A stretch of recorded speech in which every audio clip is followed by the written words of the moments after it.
Datejust. Okay.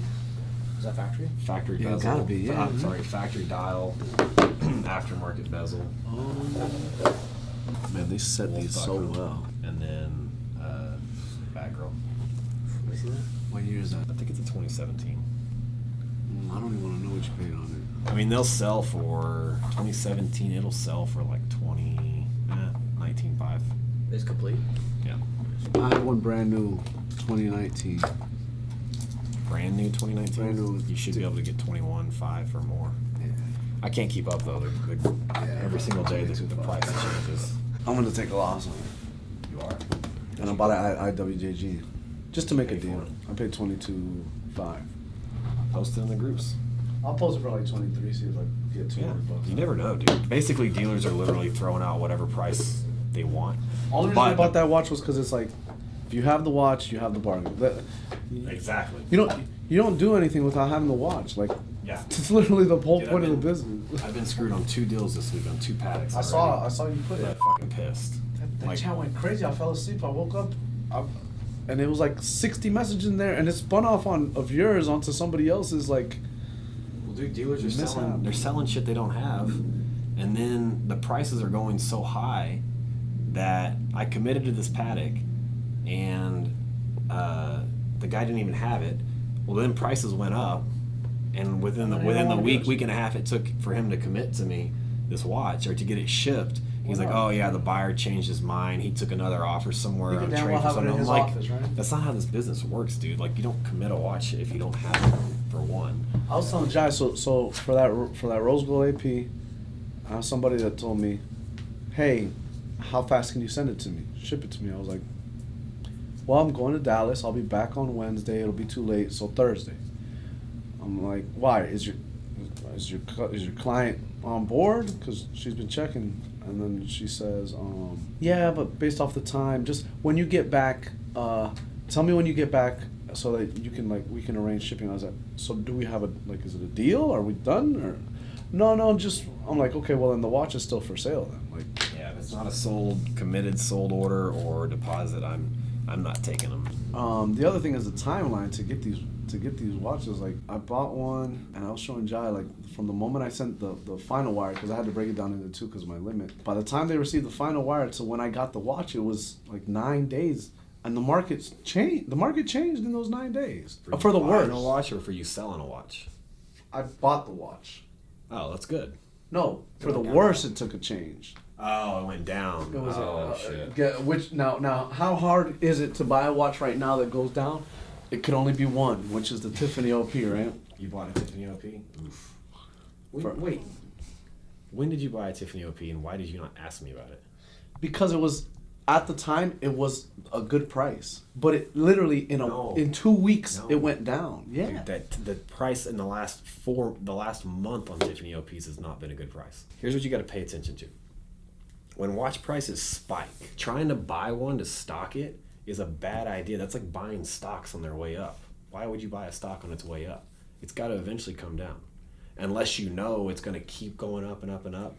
Like, immediately with the Tiffany OP, it spiked to like 35 grand, right? Right. No, they immediately went to 30 grand. And within a week and a half, dealers were asking 40. Right. That is way too high of a spike unless you have a sold order. That is just people banking on the hype. Now, it happens all the time. Right. The Tiffany OP, the talk about the Platinum Daytona and the Yellow Gold Greens last year. Right. I did it. Right. I bought a ton of them based on assumptions.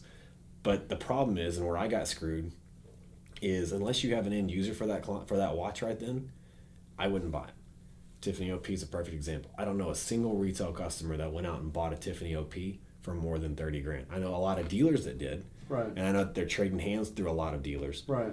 But buying something like that to stock, I would never stock a piece that is going crazy with hype prices. Right. I'm glad I learned the lesson as quick as I did, right? And it's not a horribly expensive lesson because I can get out of the watch and I'll lose $500. Like, that was one of the only ways that I was seeing a way out of the Tiffany. I was like, all right, take the Tiffany back at what I bought it for, and I'll give you the difference, and I'll get the Daytona, which I thought was a badass watch that I wear. I like that watch. The best advice I can give you right now for stock and inventory, if you want to buy stuff to hold, buy stuff to hold that's been selling consistently high for the last year, not stuff that's been popping up in the last 2 months. Right. Yellow gold green Daytonas, Paddock 5980s, 5711s, 5712. solid gold root beers, all great watches. Sell them at market when you have a sold order, but those aren't stuff. That's not safe stuff to stock right now. What's safe is Batman's, Pepsi's, Subs, ceramic Daytonas.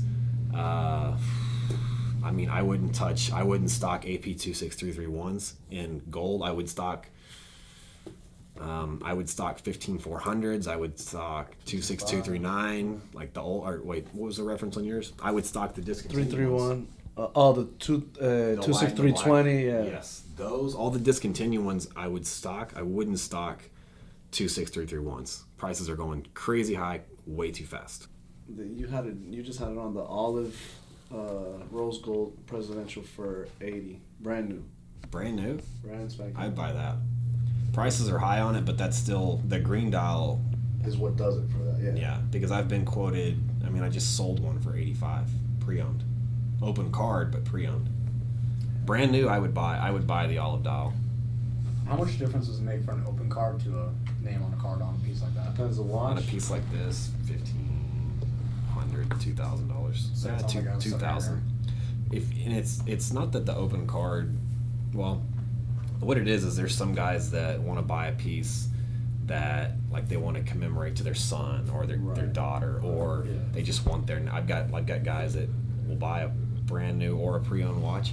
They want their name on the card. Oh, really? They're not going to sell it. They want their name on the card, and getting it from their AD, it's never going to happen. Like, I've got some pieces in the future that I know will be in my forever collection. If I can't ever get them brand new or something, I may buy them pre-owned on my market with an open card, just so I can write my name on it, or even better yet, write my son's name on it. Right.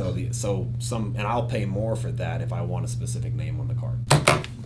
Like, do you ever look at this? What's now? $450? What's this going for? $400 to $410. $410. I bought my house for that.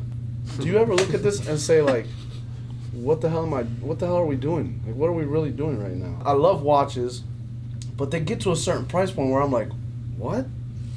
I get what you're saying. So like, if I put myself back in, if I put myself back in your shoes, my like shoes. when I was a beginning, like holding a $400,000 watch, no, I'm like, what the fuck? How's that even possible? I don't know how much money I You would told have me to that. have a $400,000 watch. How When I much money first- would you have to have a $400,000 Hey, not just watch? just I'll use my personal perspective. Like, my personal watch collection is worth about $2 million market value. Right. If I were to add it up, I think I've spent about $1.1 million on it. nice. Over the course of the last year of my profits and stuff like that, I've shoveled into watches. Now it's worth $200,000 or $2 million roughly. Right. That's my savings account. That's my That's your- retirement that's fund, your whatever. IRA, that's But your whatever. someone else, the next guy down the street that's buying a $40,000 watch, he may have $2 million in stocks or $2 million in real estate. My investment vehicle is just different. So Right. for me, that's my investment vehicle. That's how I can justify it. Now, the normal person that's going out and buying a $400,000 watch, same thing. He could be pulling money from one investment to another So because hedge it. he's watching how the market's going up Trends and whatever. and doing that, or he just has, he's making Stupid. $500,000 a month or $1 million a month doing whatever, and this is just a fraction of what he actually makes. So That'd be the equivalent And of it's you safe making. anyways. That'd be the equivalent of you making $40,000 in a month and buying yourself a Batman. yeah, if you make $200,000 a year, buying a $20,000 watch, it doesn't seem crazy. not that bad if it's your one and only watch, And it's parked money anyways. right? So it's like. at the end And of if you the buy day, the right thing, it's literally pulling money from your savings account or your investment account to put into another savings or Right. another investment account. Yeah, you can That's play how with I it. look at it. That you could put on at nighttime and go have dinner. Yeah, you can play with it. But I mean, I know tons of guys. Like, you would think that owning a watch like this or like this, you have to be making Yeah, like $10 million a year. No, I know tons of guys that make $1 million or less a year, and they own a Richard Mille. Do they buy it? But trying it's to because they don't profit? have $400,000 in their savings account. They have $400,000 on their wrist, Right, right. so they get to enjoy it because stocks and they're great. Savings accounts great. You don't get to Boring. enjoy it. It's just a number Boring. on a screen. Yeah. So. Yeah.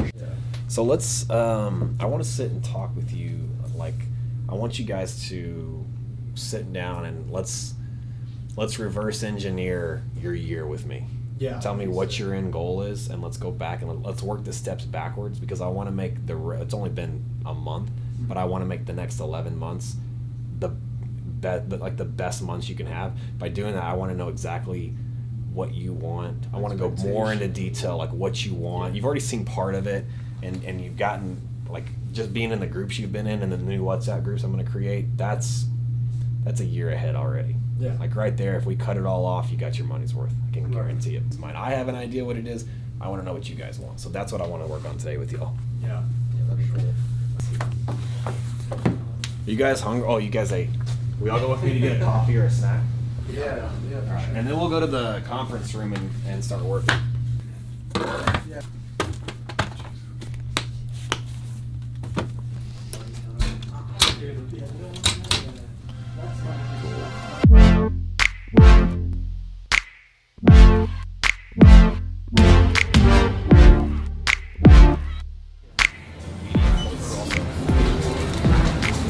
I live on the trail. Shady areas. I'm flashy, but I'm smart about it. Yeah. Tell you, if you want to be successful at this, always have a notebook with you, because if you're out, you're working. 1 year goal. It's a year from now. Where you at? The way I look at a goal, I break it down into different things, right? There's a financial goal, right? I obviously want to make my money back from the coaching program. That'd be kind of like the baseline thing. But honestly, I think I'd be fine with from now to the end of the year, because really we're talking about from now to the end of the year. No. Oh yeah. Till Right. the end of 2022. Right, December 31st, I'd like to have made back $35,000 and made probably like 70 grand, something like that.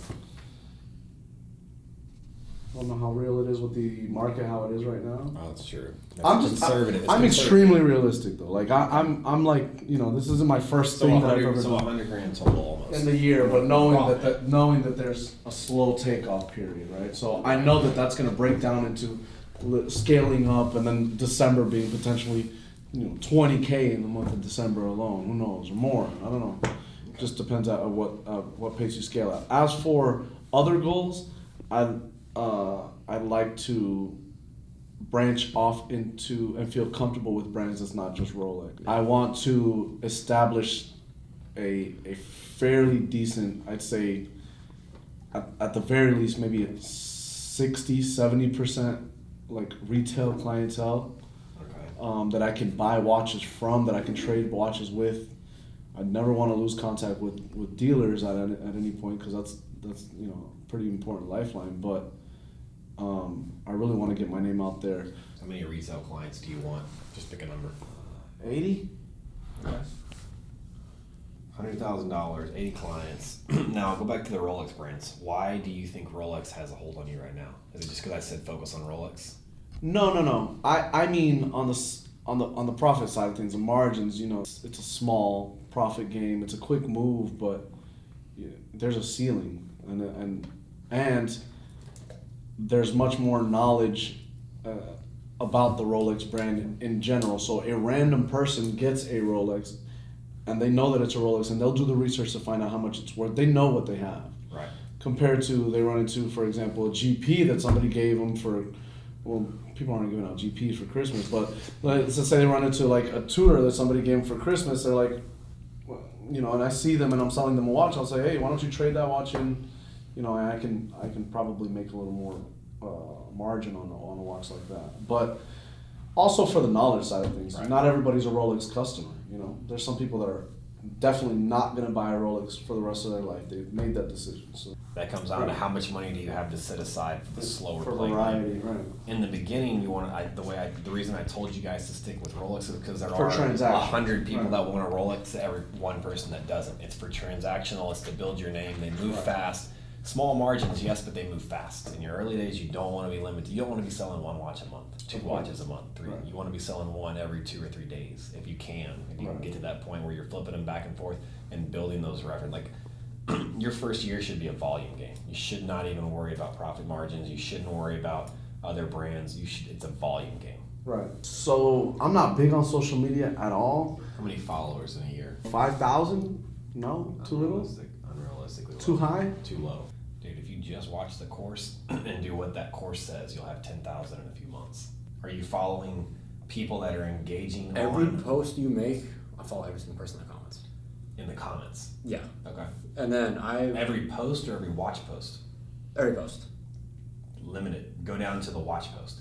Okay. You don't care about the people that Lifestyle. are commenting on my lifestyle, Yeah. on my car, or like my kid. Yeah. You care about the people that are commenting on watches. Do every watch profile like that. Yeah. Currently following 855. Okay. You can follow up to about 100 a day. In the Really? beginning, you're going to follow more than people follow. Unless you get some big burst of engagement or exposure, then you're going to have to follow more people than are going to follow you. Otherwise, it's a slower growth trajectory. Think about if you've got a small account, you see all of your notifications. Like, you don't get so many that you have to turn notifications off. You should have notifications on, by the way. Social media is like, if I like someone's stuff, there's people that I follow. When I look at Instagram, I very rarely look at Instagram for personal, but when I do, the same profiles always pop up. And I always look at their stuff, I always heart their stuff, because I like what they post. Same 5, 6, 7, 10, whatever profiles consistently. If for some reason I unfollow someone that I like their stuff, I go back and follow them. If I don't have this kind of time, but if I were to notice someone unfollowed me, I don't care, whatever. You want 20,000 subscribers, let's double it. Because I'd rather you end, if you end with those, then you're happy, right? Now, here's how whenever I do my year-end goals. So like when we started this year, I set 100 million as my sales goal. Especially how seasonal things can be, right? The first quarter, I do 10%. Okay. Second quarter, I try to hit 20% of my goal. Third That's quarter, 30%. Fourth 60. quarter, 40%. Reason being is if you do all these consistently, you build up momentum over the year. Let's focus on quarter one. You need to sell 40 watches at $500 profit. Go to the social media. 40,000 over the year. Let's break it down. That right there is a pretty good start. Yeah. You do that. That's If you do this effectively and you hit all 3 of those goals for the first quarter, and you keep the momentum going into the second quarter, it will hit. right. Third quarter, it will hit. You've got to sell 40 watches for $500 profit, or you've got to make $20,000. However that happens. If you get lucky and you sell one watch for one watch Get an for a RM $20,000 profit, for then 20, you've already hit that. But you don't stop when you hit Right. this. You try to go as fast as you can, and that's why I break it down into daily goals. Like right now, for me to hit 100 million, actually no, my personal sales goal for the year is 60 million in Okay. sales. So I personally have to sell $100,000 worth of watches 5 days a week, Monday through Friday. I don't. If I sell this watch today, that's 385,000. Cool. Check my box. I you hit my crossed 100. off 3 days worth. No, but no, you do don't it think as- about it like that. Right. I hit my goal on Monday. If I sell this watch tomorrow, which I actually sold it yesterday, Right. but it doesn't count because the Saturdays I don't count them. Okay. Monday, tomorrow, if this were the watch I were selling, I sell it for 385. Cool. I hit my goal for 100,000. Tuesday morning, it starts all over. Now my goal today on Tuesday is to sell $100,000 worth of watches. I go through my messages every single day until I get $100,000 worth of watches sold. I'm never gonna drop my margins or drop something just to satisfy that check mark. But that's a great way to be doing this business without tying up your own money. You actually have some money, so that plays to your benefit. But you have to get active in those groups so people know who you are, so you can broker these kind of transactions and not get screwed. You do the deal, break me off something. Eventually you do 2 or 3 of those deals, it'll get to a point where you can call them and say, hey, I have a client, can I come get this watch, go show it? Mm-hmm. If it's a deal, I'll come back, I'll have them pay me, I'll pay you. Good. Yeah. You got to get some business their way first for them to trust you. That makes sense. But it'll happen. Like if you've heard Marco's story, he told the story where he thought I had millions in inventory when we first met. I had like 30 grand.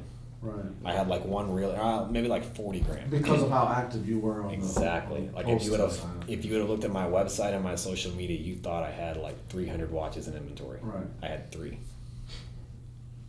Okay. But I knew everybody around town. I could go to any store and take a watch out, go show it to my client, and I'd always bring it back. If you take a watch out and you say you're bringing it back, bring it back. If you take my watch, you need to come let me know you still have my watch. Yeah. You still owe me money. I'm gonna find out, but if it takes me going through my books and doing accounting and all that to figure out that you didn't give me my stuff back? Yeah. No, You just went probably to, shouldn't you have just had went to the bottom of my Shouldn't have had it in shit the list. first Yeah. place, right? Yeah, that's Right. correct. Well, it just shows me that you don't have integrity to let me know you didn't sell my watch. Now you're just out there wearing it for free, and that's not a good thing. No, not at all.